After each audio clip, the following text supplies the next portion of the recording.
anyways, because the whole idea of this particular project was just to get us working with a stretch material, because working with stretch materials poses or presents challenges that you normally wouldn't have working with regular fabrics.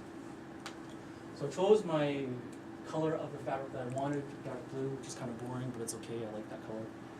And I quickly worked through the steps of cutting out the pattern to the right size, and then pinning the pattern to the fabric, and then cutting out the fabric, the pattern from the fabric from the pattern, so that I had my two pant legs, or the two legs for my pants.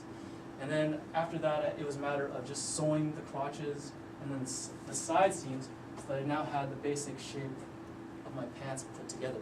This portion of the project went fairly quickly because we had already worked on these skills on a previous project.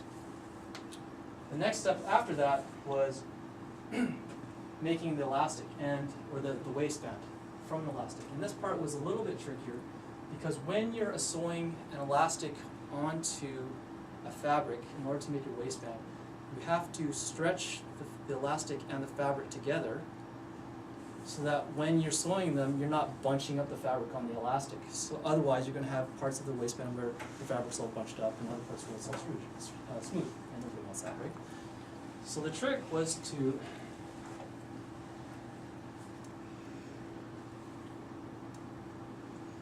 this is when you're stretching them, you have to stretch them together, as I mentioned.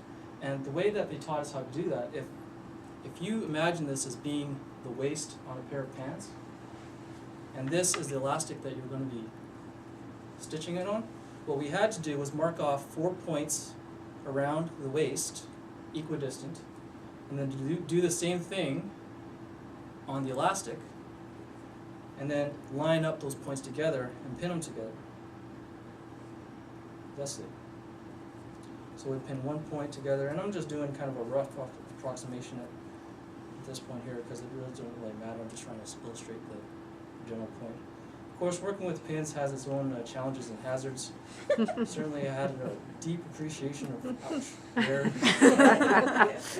safety pins came from. So I got the third point.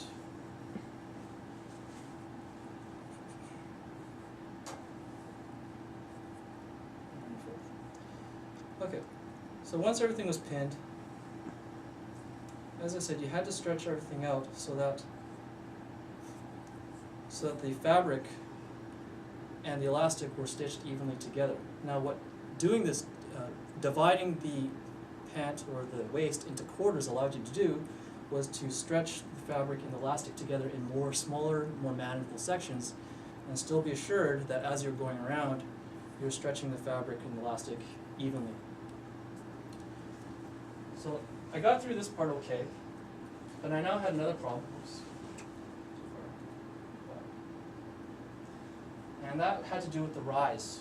And this is a typical problem with me when I'm wearing pants. And if you're not familiar with what the rise is on a pant, it's the distance from the waist to the crotch.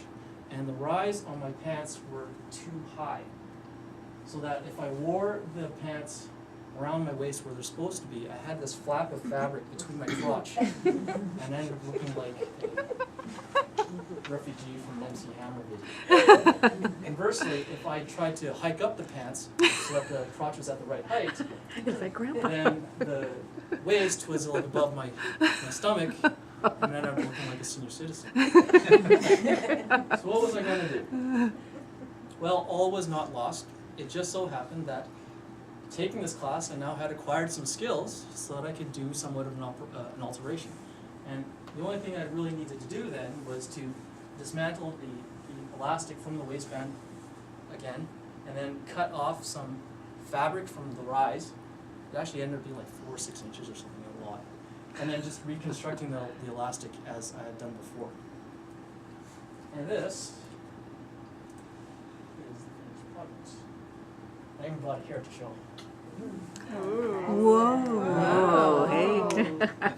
So I was pretty happy how things turned out. This marked the conclusion of that beginner sewing class, and ironically enough, even though after I took this class, I still hadn't learned how to alter or hem pants or shirts, which was kind of my primary motivation for taking the class to begin with. But the nice thing about this was that after taking that class, I had developed a base of knowledge, which allowed me to, it gave me a little bit of confidence to try new things. So I tried making a pair of pajama bottoms with drawstring. And I even tried learning how to teach myself how to hem dress pants, which I did over the summer or over Christmas. So this never would have happened if I hadn't tried taking that sewing class to begin with. So I think the lesson to learn is that we should never really be afraid of trying new things or broadening horizons, because you never know what you're capable of until you try.